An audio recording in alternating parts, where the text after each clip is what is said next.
No to war. Those were the final words of the final broadcast of Russia's TV reign. On Thursday, the news outlet shut down due to the government's attack on free press in the country. Those include the threat of 15 years in jail for telling the truth about Putin's invasion of Ukraine. Joining me now is TV Reign's news director, Ekaterina Korikadze. Ekaterina, pleasure to have you on. Thank you so much. What we are trying to understand, all of us, is what do the Russian people know about what is going on in this war? What is your sense, if one were trying to characterize, what does this look like to average Russians? There are so different Russians, and first of all, thank you so much, Farid. I'm glad to be here with you. There are so many different views, and I think that the society in Russia is divided terribly. One part of Russian society believes the propaganda machine, which tells them every day, 24/7, shouting from the screens of televisions that Russia is under the threat of NATO, that NATO is right behind the corner, and NATO rockets are going to, to be on, I don't know, Red Square, and someone is coming for Vladimir Putin, who helps people to be free and proud, and so on and so forth. But another part of Russian society, these people are the viewers of TV Reign. These viewers are readers of few independent media outlets, which were shut down just recently during these days. And I want to tell you that after the war has started on 24th of February, we have had the absolutely amazing views, like 25 million views per day only on YouTube. It means that there are many people, a lot of people, millions of Russians who understand that something terrible is going on, and who understand that they need these alternative sources of information because they feel that this is a disaster, this is a catastrophe that has come to their homes, and the whole world is broken for them, for us, for me personally as well. How do Russians, I mean, again, I know I'm asking you to big generalizations, but how do they feel about Ukraine and Ukrainians? Well, historically, Ukraine has been the closest friend and closest, I would say, even brother or sister of Russia. And, languages are not the same, but they sound similar. And, the friendship was real, like the friendship with Georgians, for example, with Belarusians and so on. But a lot of Russians, again, this is a very divided society, Farid. You need to understand, you cannot say that. And you cannot say it in percentage, for example, because there is no sociology in Russia. Dictatorship cannot give you an opportunity to understand how many people do believe the propaganda, and how many do believe that Ukrainians have to be inside of Russia, and how many think that Ukrainians have their own opportunity and right to decide for themselves. There are a lot of people in Russia who understood, after these terrible things have started, that that they need to support Ukrainians, that they have this right to decide, that this European way of development is their future. And a lot of Russians want this future for themselves as well.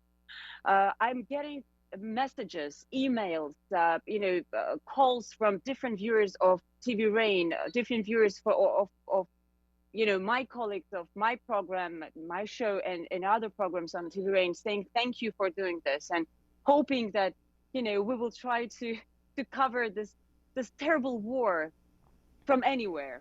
I don't know from where. Is Vladimir Putin secure? Are there people within his circle? Is the military have any power? Could you imagine some situation where people pressure him to change his policies?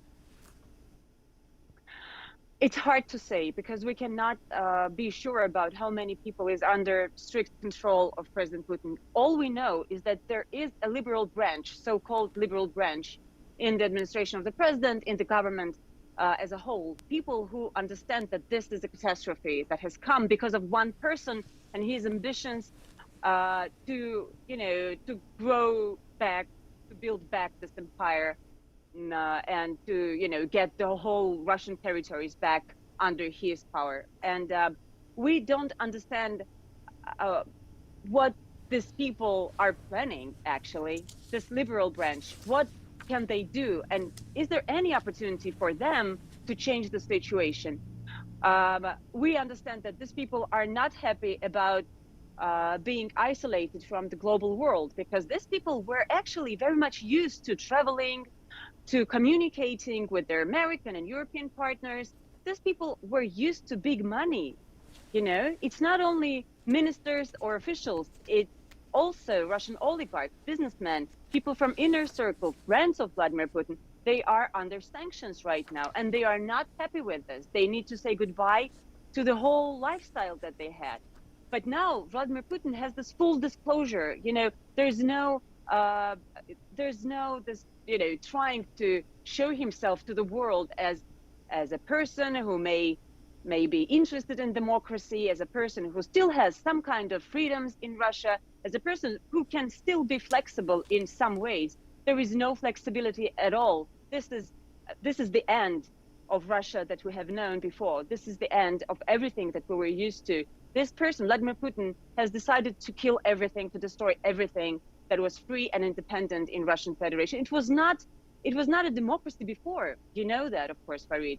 But now it's like, this is not Russia anymore, but we have never seen anything like that during the history. And I'm sure that someone will fight this, but I don't know whether this people or this person, or I don't know how many people, would they be successful? It's hard to say.